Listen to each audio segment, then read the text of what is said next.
నమస్కారం ఉమ్మడి న్యూస్ కు స్వాగతం. మహబూబ్ నగర్ హైదరాబాద్ రంగారెడ్డి ఎమ్మెల్సీ పట్టభద్ర ఎన్నికలకు సంబంధించిన ఏర్పాట్లను మహబూబ్ నగర్ జిల్లా కలెక్టర్ వెంకట్రావు ప్రభుత్వ బాలుర జూనియర్ కళాశాల మైదానంలో ఏర్పాటు చేసిన పట్టభద్రుల ఎమ్మెల్సీ ఎన్నికల పోలింగ్ సామాగ్రి పంపిణీ కేంద్రాన్ని పరిశీలించారు. సంబంధిత ఇన్ఛార్జీలు అప్రమత్తంగా వ్యవహరించాలని అన్నారు. సూక్ష్మ పరిశీలకులకు అదేవిధంగా మీడియాతో మాట్లాడుతూ రేపు జరిగే ఎమ్మెల్సీ ఎన్నికలకు సంబంధించిన అన్ని ఏర్పాట్లు పూర్తి చేసినట్లు తెలిపారు. మహబూబ్ నగర్ జిల్లాలో మొత్తం 56 పోలింగ్ కేంద్రాలు ఏర్పాటు చేసినట్లు, ప్రతి పోలింగ్ కేంద్రాల వద్ద పోలీస్ భద్రతను ఏర్పాటు చేసినట్లు తెలిపారు. పోలింగ్ కేంద్రాల వద్ద మౌలిక సదుపాయాలు కల్పించాలని తహసీల్దార్లతో దూరదృష్టి సమీక్ష నిర్వహించారు. పారిశుద్ధ్య చర్యలు చేపట్టడానికి తాగునీటి వసతి కల్పించాలని ఆయన సూచించారు. ఆయన వెంట అదనపు కలెక్టర్లు Sitaramarao, Tejas Nandlal, Pawar D, RO Swarnalatha, RDO Padmasri, తహసీల్దార్ పార్థసారథి తదితరులు పాల్గొన్నారు. మహబూబ్ నగర్లో బాయ్స్ కాలేజ్ గ్రౌండ్లో మనం ఎమ్మెల్సీ ఎలక్షన్స్ కోసం డిస్ట్రిబ్యూషన్ సెంటర్ ఏర్పాటు చేయడం జరిగింది. ఇప్పుడే ఆల్ పోలింగ్ పార్టీస్ వాళ్ళ పోలింగ్ మెటీరియల్ తీసుకొని పోలింగ్ సిబ్బందితో పాటు పిఓస్, ఏపీఓస్, ఓపీఓస్ వాళ్ళతో పాటు అన్ని మెటీరియల్ తీసుకొని ఇక్కడ నుంచి బయలుదేరారు. వాళ్ళ పోలింగ్ స్టేషన్లో రిపోర్ట్ చేసి అక్కడ అన్ని అరేంజ్మెంట్ ఏర్పాటు చేస్తారు. రేపు ఎలక్షన్ స్మూత్గా కండక్ట్ చేయడానికి వాళ్ళు సిద్ధంగా ఉన్నారు. వాళ్ళకి ట్రైనింగ్ అయిపోయింది. అట్ ద సేమ్ టైం అన్ని మెటీరియల్ మనం ఇచ్చాను. అక్కడ వెళ్ళి వాళ్ళు పోలింగ్ స్టేషన్ సెట్ చేసి రేపు స్మూత్గా ఎలక్షన్స్ కండక్ట్ చేస్తారు. అదే నేను కోరుకుంటున్నాను. అట్ ద సేమ్ టైం మనకి ప్రతి ఒక్క పోలింగ్ స్టేషన్లో వెబ్ కాస్టింగ్ ఏర్పాటు చేయడం జరిగింది. వెబ్ కాస్టింగ్ ద్వారా మనకి పోలింగ్ స్టేషన్లో ఏం నడుస్తుంది అది డిస్ట్రిక్ట్ స్థాయిలో అట్ ద సేమ్ టైం హైదరాబాద్లో కూడా తెలుస్తుంది. దాంతోపాటు మైక్రో అబ్జర్వర్స్ కూడా మనం ఏర్పాటు చేసాను. వాళ్ళు కూడా ప్రతి పోలింగ్ స్టేషన్లో ఉంటారు. వాళ్ళు కూడా అబ్జర్వ్ చేస్తారు. ఇదే విధంగా మనకి కోవిడ్ ఉంది కాబట్టి కోవిడ్ గైడ్లైన్స్ పాటిస్తూ అన్ని అరేంజ్మెంట్స్ చేస్తున్నాను. ప్రతి ఒక్క పోలింగ్ పార్టీతో పాటు కొన్ని కిట్స్ ఇవ్వడం జరిగింది. అంటే మాస్క్ కావచ్చు, శానిటైజర్స్ కావచ్చు, గ్లోవ్స్ కావచ్చు. అట్ ద సేమ్ టైం అక్కడ కూడా శానిటైజేషన్ ఆల్రెడీ చేయడం జరిగింది. ఇంకొకసారి ఆల్రెడీ శానిటైజేషన్ మెజర్స్ కోసం లోకల్ మున్సిపల్ కావచ్చు, జీపీస్ కావచ్చు, అక్కడ నుంచి సపోర్ట్ ఉంది. సో అన్ని కోవిడ్ గైడ్లైన్స్ ఫాలో చేస్తూ ఇప్పుడు ఎలక్షన్స్ కండక్ట్ చేయడానికి మనం సిద్ధంగా ఉన్నాను. ఆల్రెడీ పోలింగ్ పార్టీస్ బయలుదేరాను. రేపు మనం పోలింగ్ టైంలో అందరూ రిపోర్ట్ చేయాలి, ఓటింగ్ చేయాలి. ఈ ప్రకారం మనం ఎలక్షన్స్కి విజయవంతంగా చేయాలి. అదే నేను కోరుకుంటున్నాను. Thank you. వసీం వంటి యాదృచ్ఛిక వ్యక్తులు రజనీకి తప్పక గుర్తు చేయాలని, వారు ఒక ఆదర్శారం వ్యవహరిస్తున్నారని, నగ్నంగా మెజార్టీ పాలన క్రమపద్ధతిలో క్షీణించింది. సాధారణంగా ముస్లింల గౌరవం మేము తీవ్రంగా ఖండిస్తున్నాం. జారీ చేసే మత విధానాలు దాన్ని కిరాయి సైనికులచే పెంచబడి దేశవ్యాప్తంగా మీరు ప్రయోజనం కోసం అసహ్యకరమైన పాటు వారి నీచమైన నమూనాలు ఉంటాయి. నిలబడడం ద్వారా మనందరించే ప్రతిఘటించబడుతుంది. అటువంటి శక్తులకు వ్యతిరేకంగా మహబూబ్ నగర్ సున్నీ ముషా వక్ఫ్ బోర్డ్ సంఘం సభ్యులు న్యాయ వ్యవస్థను కోరారు. భారత ప్రభుత్వం ముస్లిం మనోభావాలను దెబ్బతీసే వసీం రజ్వీ పిటిషన్ను తొలగించి అతనిపై చట్టపరమైన శిక్షను విధించాలని జిల్లా ముస్లిం మైనార్టీ సభ్యులు పేర్కొన్నారు. అస్సలాము అలైకుం వరహ్మతుల్లాహి వబరకాతుహ్. నహ్మదుహు వ నుసల్లి వ నుసల్లిము అలా రసూలిహిల్ కరీం. అమ్మా బాద్. आए दिन जो है ना इस्लाम दुश्मन ताकतें और मुल्क दुश्मन ताकतें इस्लाम पर रकीक हमले करते हुए नज़र आ रही हैं. किसी न किसी उन्वान से, किसी न किसी हवाले से इस्लाम की और मुहम्मदुर रसूलुल्लाह सल्लल्लाहु अलैहि वसल्लम की, औलिया इकराम की जो है ना तौहीन और गुस्ताखी की जाती है. कभी कार्टून के ज़रिए से, कभी अल्फाज के ज़रिए से, किसी न किसी तरीक़े से इस्लाम दुश्मन ताकतें इस्लाम पर हमला आवर हैं. उसी सिलसिले की एक कड़ी जो है ना वसीम रज़वी का कहना कि क़ुरान करीम की जो है ना 26 आयतें ऐसी हैं जिनसे दहशत पैदा होती है और फितना फसाद पैदा होता है. लिहाजा क़ुरान करीम से की तालीम है, जबकि यह ख़िलाफ़ हकीकत है. कोई मज़हब दहशत गर्दी की तालीम नहीं देता. तो लिहाजा दहशत गर्दों का कोई मज़हब नहीं होता. उसको किसी मज़हब से जोड़ना ये जिहालत और ये तंग ज़हनी है. और दूसरी बात, मदरसों से दहशत गर्दी की तालीम मिलती है और उलमा दहशत गर्दों की तालीम देते हैं. ये बात भी बेबुनियाद है, क्योंकि हिंदुस्तान की जिद्दोजहद आज़ादी में रेशमी रुमाल के तहरीक के हवाले से जो तहरीक उठी थी वो उलमा ही की तहरीक थी.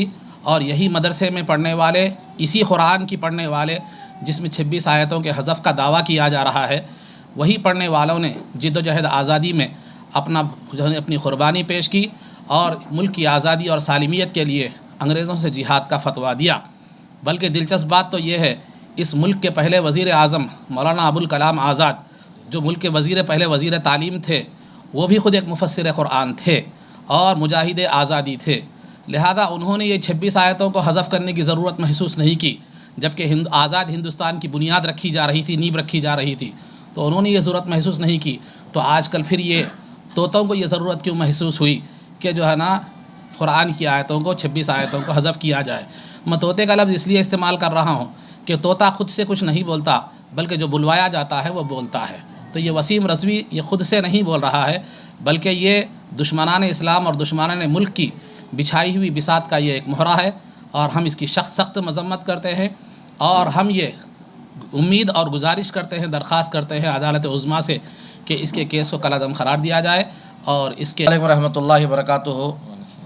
हज़रात गिरामी, वसीम रज़वी ख़ुद एक दहशतगर्द है, उसके ऊपर कई केसेस है, क्रिमिनल एक्टिविटीज़ में है, कई पैसों का करोड़ों रुपए का गबन किया है, ज़ानी है, और बहुत सारे जो है ना उस तहत वो जेल में भी जाके आया है। आज वसीम रज़वी जिस तरीक़े से जो बातें कह रहा है, अज़ ख़ुद कुरान पाक की पहली आयत आप देखेंगे सूरह, तो अज़ ख़ुद जो है ना शियाओं का जो तबका है कह रहा है कि वाजिबुल क़त्ल है, इसका शियाओं से कोई ताल्लुक़ नहीं है। ये अपने आप को शियाओं का जो है ना वक्फ़ बोर्ड का चेयरमैन कहता है, ख़ुद साख्ता चेयरमैन भी है। न जाने ये इससे पहले भी अम्मी आयशा रज़ी अल्लाह ताला अन्हा, हज़रत अमीर माविया रज़ी अल्लाह ताला अन्हा और ये खुलफ़ाए राशिदीन महदीयीन के भी मुताल्लिक़ इसने बेहुदा बात की है, कही है।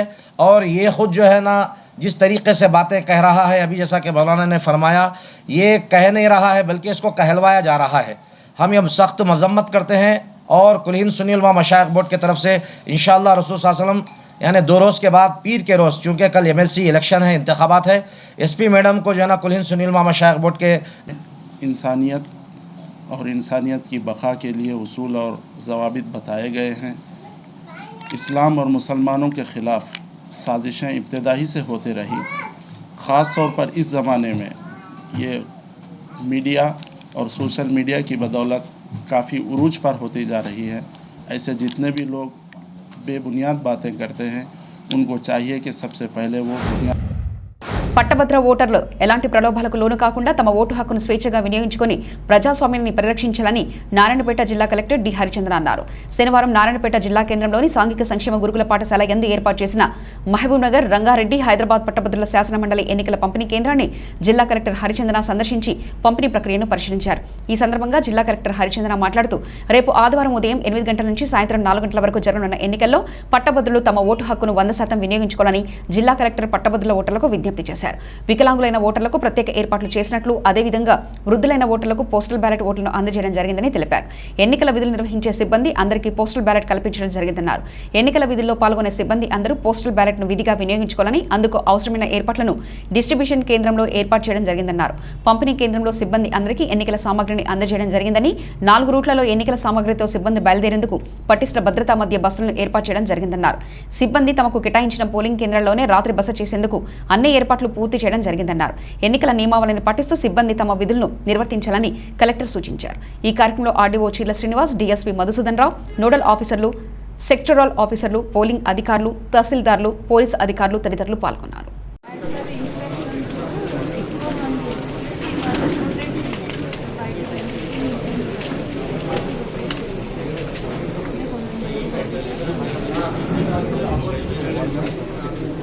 తొంభై మూడు మంది ఉన్నారు కాబట్టి 93 మంది ఉన్నారు కదా, 90 మంది ఎట్లా కూర్చోబెడతావు హాల్లో? అది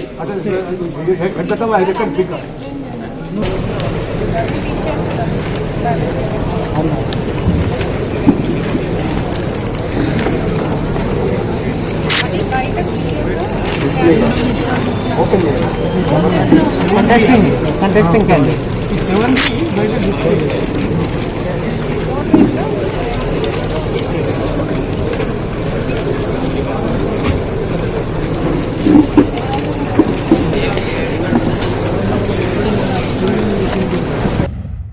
నాగర్ కర్నూలు జిల్లా పెంట్లవెల్లి మండల కేంద్రంలో దారుణం చోటు చేసుకుంది. ప్రమాదవశాత్తు నింపట్టుకుని వృద్ధురాలు 85 సంవత్సరాల సావిత్రమ్మ మృతి చెందింది. ఇంట్లో ఎవరూ లేకపోవడంతో ఘటన చోటు చేసుకుంది. వృద్ధురాలు సావిత్రమ్మ ఇంట్లో ఒంటరిగా ఉంటుంది. ఆమె బంధువులు హైదరాబాద్లో ఉంటారని, ఆమె ఒంటరిగా ఉంటుందని గ్రామస్తులు తెలిపారు. ఆమె మంచంపై ఉండి నిప్పంటుకుని అట్లే ఉండిపోయింది. టీ పెట్టుకోవడం కోసం స్టవ్ వెలిగించడంతో మంటలు చెలరేగి మృతి చెందినట్లు జరిగిందని అనుమానం వ్యక్తం చేశారు. ఇంట్లో సామగ్రితో పాటు ఇల్లు కూడా మంటలు అంటుకున్నాయి. చుట్టుపక్కల వారు గమనించి ఆర్పిలోపు కూర్చున్న వృద్ధురాలు కూర్చున్నట్లే మృతి చెందింది. సంఘటనా స్థలానికి చేరుకున్న పోలీసులు కేసు నమోదు చేసుకుని దర్యాప్తు చేపట్టారు. వనపర్తి జిల్లా కొత్తకోట పట్టణ కేంద్రంలో విశ్వమానవత విశ్వవిద్యాలయం వ్యవస్థాపక అధ్యక్షులు శ్రీనివాస్ చౌదరి ఏర్పాటు చేసిన మీడియా సమావేశంలో ఈ నెల 15, 16, 17 తేదీలలో కొత్తకోట నుండి శ్రీశైలంకు సైకిల్ యాత్ర ప్రారంభం అవుతుందని ఆసక్తి గల యువకులు సంప్రదించి విజయవంతం చేయగలరని అన్నారు.